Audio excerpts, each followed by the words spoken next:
پھیر دیا گیا، لیکن کنڈی نہیں لگی۔ میرے جسم پر سنسنی دوڑ گئی۔ اب یہاں کبھی میں بلی کے پاؤں چلتا ہوا کچرے کے ڈھیر کے پیچھے سے نکلا اور دیوار کے ساتھ ساتھ چلتا ہوا دروازے تک پہنچا۔ اندر مکمل خاموشی تھی اور چپ باہر کے شور سے زیادہ خوفناک تھی۔ میں نے دروازے کے زرد میں سے آنکھ لگا کر اندر جھانکنے کی کوشش کی۔ صحن خالی تھا، وہ چاروں کمرے میں جاگ چکے تھے۔ کمرے کا دروازہ نموا تھا اور اس پر لٹکا ہوا پردہ تھوڑا سا ہٹا ہوا تھا، جس سے اندر کا منظر چھپی لکیر کی صورت میں نظر آ رہا تھا۔ میں نے اپنی سانس روکی اور اسے باریک سی چھری سے اندر دیکھا تو میرے 14 طبق روشن ہو گئے اور میرا دل ہل کر رہ گیا۔ میں نے سوچا تھا کہ وہ اسے ماریں گے یا دھمکائیں گے، لیکن جو منظر میرے سامنے تھا وہ تشدد سے بھی زیادہ ذہنناک تھا۔ میں نے دیکھا کہ وہ چاروں نقاب پوش آدمی صبا کی چارپائی کے گرد کھڑے تھے۔ ان میں سے ایک آدمی نے اپنے کندھے پر لٹکا ہوا ایک بڑا سا بیگ فرش پر رکھا اور اسے کھولنا شروع کیا۔ اس بیگ میں جو سامان نکل رہا تھا اسے دیکھ کر میرا دماغ چکرا گیا۔ وہاں بڑے بڑے لائٹ سٹینڈز تھے، جدید قسم کے LED لائٹس تھی اور ایک پروفیشنل کیمرہ تھا۔ صبا جو ابھی بھی کچھ دیر تک ہلنے جلنے سے قاصر تھی، اب تک ان کے اشارے پر کسی کٹھ پتلی کی طرح اٹھ کر بیٹھ گئی تھی۔ اس کے چہرے پر خوف بھی تھا، لیکن وہ ایک مجبوری والا خوف تھا، جیسے وہ جانتی ہو کہ مزاحمت کا کوئی فائدہ نہیں۔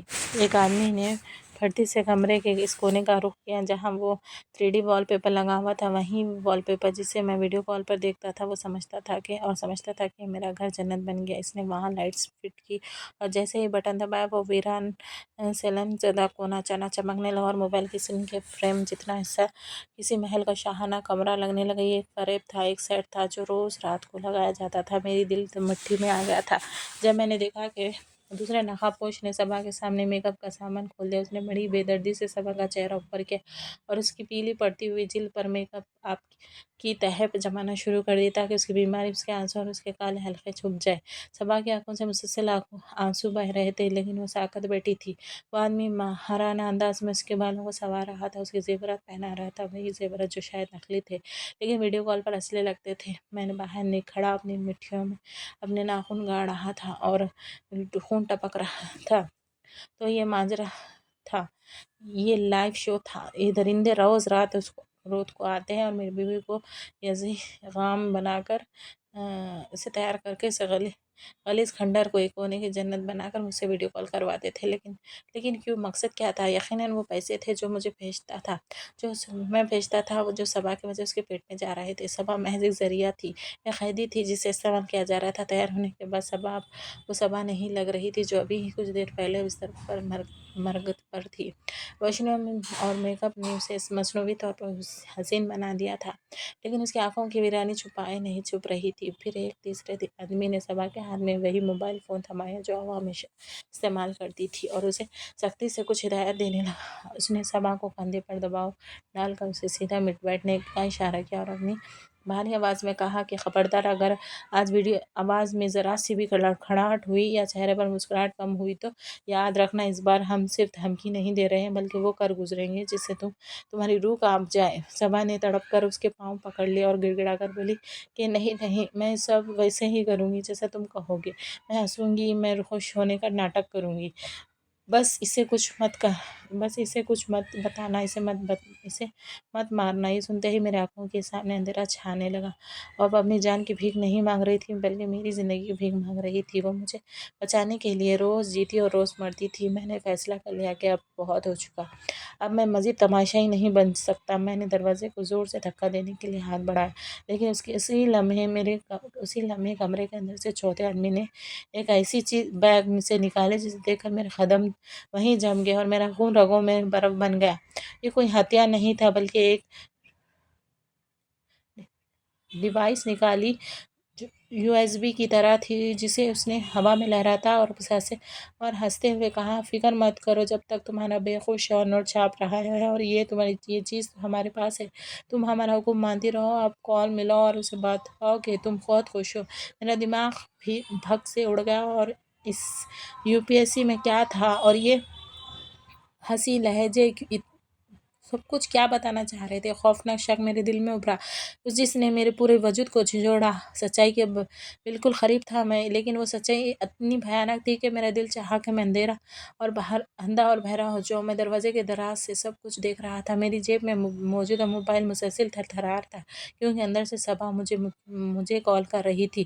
میرا دل چاہ رہا تھا کہ چیخ مار کر اندر گھس جاؤں، لیکن میں نے اپنے جذبات کا گلا گھونٹ کر فون کو جیب میں ہی بجنے دیا اور کال ریسیو نہیں کی، کیونکہ ابھی میں کال اٹھا لیتا تو شاید وہ راز کبھی نہ کھلتا جو میری زندگی برباد کرنے والا تھا۔ صبا نے گھبرا کر فون کان سے ہٹایا اور لرزتی آواز میں بے نقاب سے کہا کہ وہ فون نہیں اٹھا رہے ہیں، شاید وہ کام میں مصروف ہے یا سو گئے ہیں۔ اب یقین کریں میں جھوٹ نہیں بول رہی ہوں، میں کل ان سے بات کر لوں گی، قسم کھاتی ہوں کل ہی ان سے 10 لاکھ روپے منگوا لوں گی، بس آج مجھے جانے دیں، میری طبیعت بہت خراب ہے۔ صبا کی بات ابھی مکمل بھی نہیں ہوئی تھی کہ اس شخص نے آگے بڑھ کر پوری قوت سے صبا کے منہ پر ایک زوردار تھپڑ رسید کیا، جس سے صبا کی سیٹ کٹی ہوئی پتنگ کی طرح چارپائی پر جا گری اور اس کے منہ سے خون رسنے لگا۔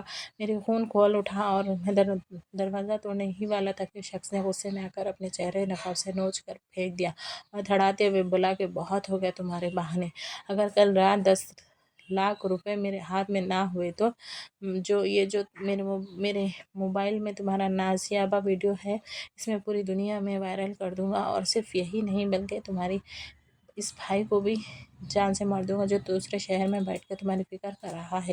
جیسے ہی اس کے چہرے پر سے نقاب ہٹا، مجھے لگا کہ میرے سینے میں کسی نے خنجر اتار دیا۔ میری آنکھوں کے سامنے اندھیرا چھا گیا اور دنیا گھومنے لگی۔ وہ چہرہ کسی اجنبی کا نہیں تھا، وہ چہرہ کسی دشمن کا نہیں تھا، وہ تو اکمل تھا، میرا اپنا سگا چھوٹا بھائی، وہ بھائی جسے میں نے گود میں کھلایا تھا، جس کی ہر خواہش میں نے باپ کی بن کر پوری کی تھی، جس کا پڑھائی کا خرچہ اٹھانے کے لیے میں نے اپنی نیندیں قربان کی تھی۔ آج وہی اکمل میری بیوی کا مجرم تھا، وہی میری بربادی کا ذمہ دار تھا۔ مجھے بچپن سے معلوم تھا کہ وہ آوارہ ہے اور مجھ سے حسد کرتا ہے، لیکن حسد اس حد تک جا سکتا ہے کہ وہ میری عزت کو نیلام کر دے اور میری بیوی کی زندگی جہنم بنا دے، یہ میں نے کبھی سوچا نہیں تھا۔ اکمل نے صبا کے بالوں کو جھٹکا دیا اور اپنے ساتھیوں سے کہا کہ سامان سمیٹ کر چلو، کل رات 9 بجے پھر ہم آئیں گے، اور اگر کل پیسے نہ ملے تو اس ویڈیو کو انٹرنیٹ پر چڑھنے میں 1 سیکنڈ بھی نہیں لگے گا۔ وہ چاروں اپنا سامان، لائٹس اور کیمرہ بیگ میں بھر کر وہاں سے ایسے نکلے جیسے کوئی فتح لشکر ہو۔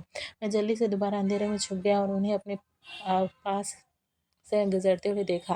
اکمل ہنس رہا تھا اور کہہ رہا تھا کہ بڑا بھائی تو دبئی میں گدھوں کی طرح کام رہا ہے اور یہاں بادشاہی ہماری ہے۔ ان کے جانے کے بعد گلی میں پھر سے وہی خوفناک سکوت چھا گیا۔ میں کچھ دیر وہیں بت بنا کھڑا رہا، میرے دماغ میں اکمل کی ہنسی اور صبا کی چیخیں گونج رہی تھی۔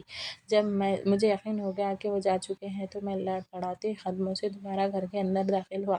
صبا چارپائی پر اوندھے منہ بڑی سسکیاں لے رہی تھی اور اپنا خون آلودہ چہرہ چھپانے کی کوشش کر رہی تھی۔ اس نے میرے قدموں کی آہٹ سنی تو بری طرح ڈر گئی۔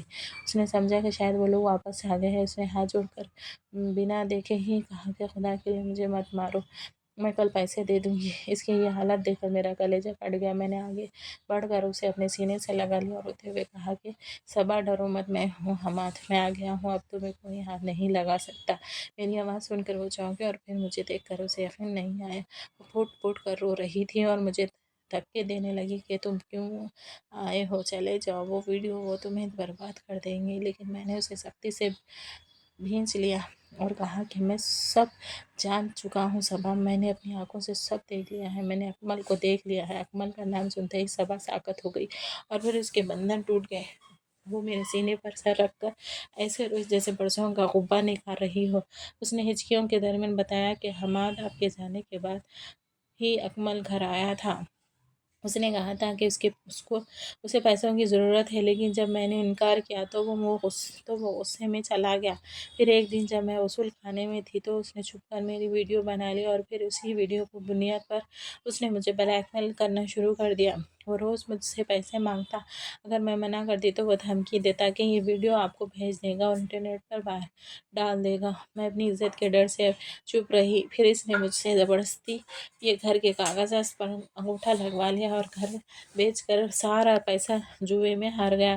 جب گھر بک گیا تو وہ مجھے یہاں اس کچی بستی میں لے آیا اور یہ سیٹ لگایا اور وہ مجھ سے زبردستی میک اپ کروا کر آپ کو ویڈیو کال کرواتا تھا کہ آپ کو لگے کہ سب ٹھیک ہے اور آپ پیسے بھیجتے رہیں۔ وہ سارے پیسے جو آپ بھیجتے تھے وہ اکمل لے لیتا تھا اور وہ مجھے 2 وقت کی روٹی بھی مشکل سے دیتا تھا۔ میں نے کئی بار سوچا کہ خودکشی کر لوں گی، لیکن پھر آپ کا خیال آ جاتا تھا۔ میں نہیں چاہتی تھی کہ پردیس میں آپ کو پتہ چلے کہ آپ کی بیوی کی عزت آپ کے بھائی نے تار تار کر دی ہے۔ میں مر رہی تھی حماد، لیکن میں نے آپ کا بھرم ٹوٹنے نہیں دیا۔ صبا کی داستان سن کر میرے خون آنکھوں سے اتر آیا۔ میرا وہ بھائی جو میرے ٹکڑوں پر پلا تھا وہ اتنا گر چکا تھا کہ میں نے صبا کے آنسو پوچھے اور اس کے ماتھے کو چوما۔ میرے اندر شوہر، میرا مرد، میرا غیرت مند وجود جاگ چکا تھا۔ میں نے صبا کی آنکھوں میں آنکھیں ڈال کر کہا، صبا بس آج کی رات تم نے بہت برداشت کر لیا۔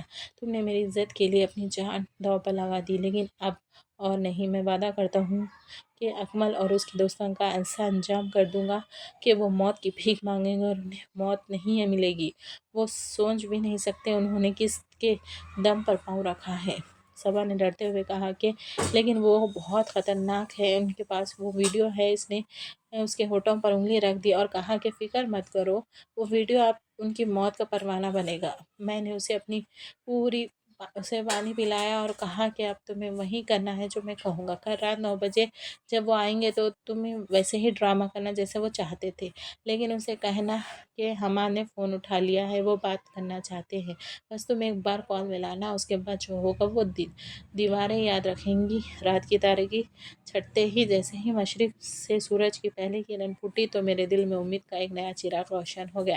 کیونکہ یہ صرف ایک نئے دن کا آغاز نہیں تھا، بلکہ یہ اس ظلم کی سیاہ رات کے خاتمے کا اعلان تھا جو پچھلے 3 سالوں سے میری صبا کی زندگی کو گھن کی طرح کھا رہا ہے۔ میں نے صبا کو تسلی دی اور اس کے سر پر ہاتھ رکھ کر وعدہ کیا کہ آج سورج غروب ہونے سے پہلے تمہارا مجرم سلاخوں کے پیچھے ہوگا اور تم اس جہنم سے آزاد ہو جاؤ گی۔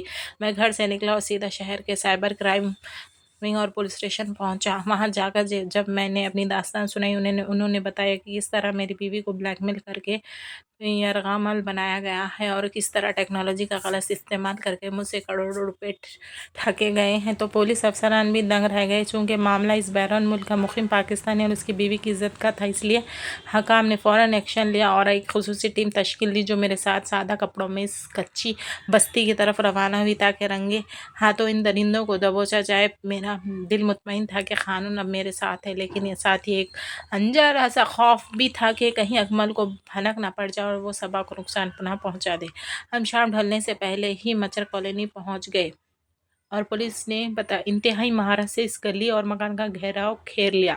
کچھ پولیس والے بھیس بدل کر گلی میں پھیل گئے اور کچھ میرے ساتھ اس ٹوٹے ہوئے مکان کے پیچھے حصے میں چھپ گئے، جہاں سے ہم اندر کا ہر منظر دیکھ بھی سکتے تھے اور سن بھی سکتے تھے۔ اب ہمیں صرف 9 بجے کا انتظار تھا، یہ وہ لمحات مجھ پر صدیوں کی طرح گزر رہے تھے۔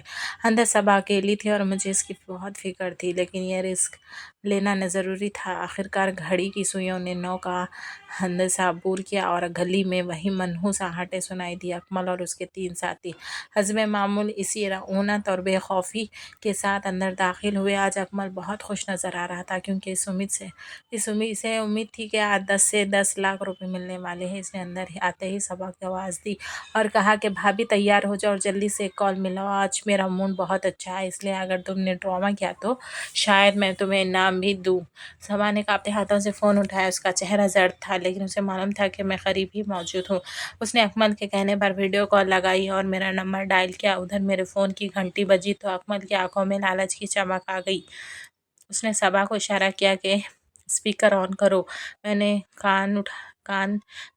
کال اٹھائی نہیں بلکہ کاٹ دی۔ اکمل غصے سے چیخا کہ دوبارہ ملاؤ۔ صبا نے دوبارہ ملائی اور عین وقت اس لمحے جب موبائل کی گھنٹی بج رہی تھی میں اپنے چھپنے کی جگہ سے نکلا اور سامنے والے دروازے سے اندر داخل ہوا۔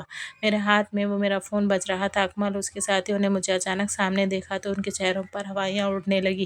اکمل کا منہ کھلا کا کھلا رہ گیا، جیسے اس نے کوئی بھوت دیکھ لیا ہو۔ اس کے وہم و گمان میں بھی نہیں تھا کہ جس بھائی کو وہ سات سمندر پار سمجھ رہا تھا وہ اس کے سر پر موت بن کر کھڑا ہے۔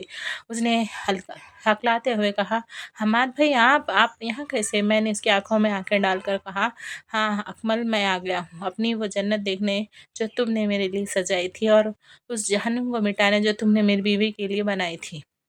ابھی اکمل کچھ کہنے والا ہی تھا کہ میرے اشارے پر پولیس والے چاروں طرف سے دیواریں پھاند کر اور دروازہ توڑ کر اندر گھس آئے۔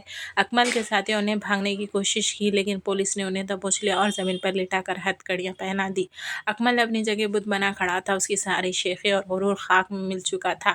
سائبر کرائم کے افسر نے آگے بڑھ کر اکمل کے ہاتھ سے وہ موبائل اور بیگ چھین لیا جس میں صبا کی ویڈیوز اور وہ فائل موجود تھی۔ میں نے آگے بڑھ کر اکمل کے منہ پر ایک زوردار تھپڑ اسید کیا جس کی گونج پورے صحن میں سنائی دی اور کہا کہ تم میرے بھائی نہیں ہو، تم ایک ناسور ہو، تم نے صرف میری دولت کے لیے میری پیٹھ میں خنجر گھونپا اور اس عورت کی زندگی برباد کی جس نے تمہاری ماں بن کر خدمت کی تھی۔ اکمل نظریں جھکائے کھڑا تھا، اب اس کے پاس بولنے کے لیے کچھ نہیں تھا۔ پولیس اسے گھسیٹتی ہوئی گاڑی کی طرف لے کر گئی اور محلے کے لوگ جو شور سن کر جمع ہو گئے تھے نفرت سے اس پر تھوک رہے تھے۔ صبا یہ سب دیکھ کر اپنی چارپائی سے اٹھی اور لڑکھڑاتی ہوئی میرے پاس آئی اور میں نے اسے سہارا دی اور کہا کہ چلو صبا، یہ کھیل ختم ہو گیا، اب ہم اپنی اصلی جگہ، اپنے اصلی گھر جا رہے ہیں۔ میں صبا کو لے کر وہاں سے سیدھا شہر کے بہترین ہسپتال گیا جہاں ڈاکٹروں نے اس کا معائنہ کیا اور بتایا کہ اگر مزید کچھ دن دیر ہو جاتی تو اس کے گردے مکمل فیل ہو سکتے تھے اور اس کی جان بچانا ناممکن ہو جاتا تھا، لیکن اب امید ہے کہ علاج اور اچھی خوراک سے وہ بالکل ٹھیک ہو جائے گی۔ صبا کا علاج شروع ہوا اور میں نے شہر کے ایک پرسکون علاقے میں ایک چھوٹا گھر لیکن اچھا اصلی گھر کرائے پر لے لیا، اور یہ کوئی محل نہیں تھا اور نہ ہی یہاں کوئی 3D وال پیپر لگا تھا، لیکن یہاں سکون تھا، یہاں کی دیواریں جھوٹ نہیں بولتی تھی اور یہاں کی ہوا میں سازش کی بو نہیں تھی۔ کچھ ہفتوں بعد جب صبا ہسپتال سے ڈسچارج ہو کر اس نئے گھر میں آئی تو وہ بہت کمزور تھی، لیکن اس کی آنکھوں میں وہ پرانی چمک لوٹ آئی تھی۔ اس نے مسکرا کر مجھے دیکھا اور کہا کہ حماد، یہ گھر ویڈیو کال والے گھر سے زیادہ خوبصورت ہے۔ میں نے اس کا ہاتھ تھام کر کہا کہ ہاں صبا، کیونکہ یہ گھر کاغذی نہیں، یہ ہماری محبت اور سچائی کا گھر ہے۔ وہ جنت جو ہم نے کھو دی تھی وہ جھوٹی تھی، لیکن اب جو جنت ہم بنائیں گے وہ اصلی ہوگی۔ اور اس دن مجھے احساس ہوا کہ جنت دیواروں سے یا پردوں سے نہیں بنتی بلکہ ان لوگوں سے بنتی ہے جو آپ کے ساتھ سچے ہو۔ اکمل جیل کی سلاخوں کے پیچھے اپنے گناہوں کی سزا بھگت رہا تھا اور میں اور صبا اپنی ٹوٹی ہوئی زندگی کے ٹکڑے جوڑ کر ایک نئی شروعات کر رہے تھے، جہاں اب کوئی کیمرہ نہیں تھا، کوئی نقاب نہیں تھا، بس ہم تھے اور ہمارا سچ تھا۔ ناظرین، آپ کو آج کی کہانی کیسی لگی؟ کمنٹ باکس میں اپنی رائے کا اظہار کریں۔ خواہش صرف اتنی ہے کہ کچھ الفاظ لکھو جس سے کوئی گمراہی کے راستے پر جاتے جاتے رک جائے، اور نہ بھی رکے تو سوچ میں ضرور پڑ جائے۔ دوستوں، امید کرتی ہوں کہ آپ کو یہ ویڈیو کہانی پسند آئی ہو تو ویڈیو کو لائک کریں، کمنٹ کریں، شیئر کرنا بالکل بھی نہ بھولیں، اور ہاں، اگر آپ اس چینل پر نئے ہو تو ہمارے چینل کو سبسکرائب کریں اور نوٹیفیکیشن کو ضرور دبائیں تاکہ آنے والی کہانی سب سے پہلے آپ کو مل سکتے۔ کل ایک نئی اور دلچسپ ویڈیو کہانی کے ساتھ ملتے ہیں ہم۔ اللہ حافظ۔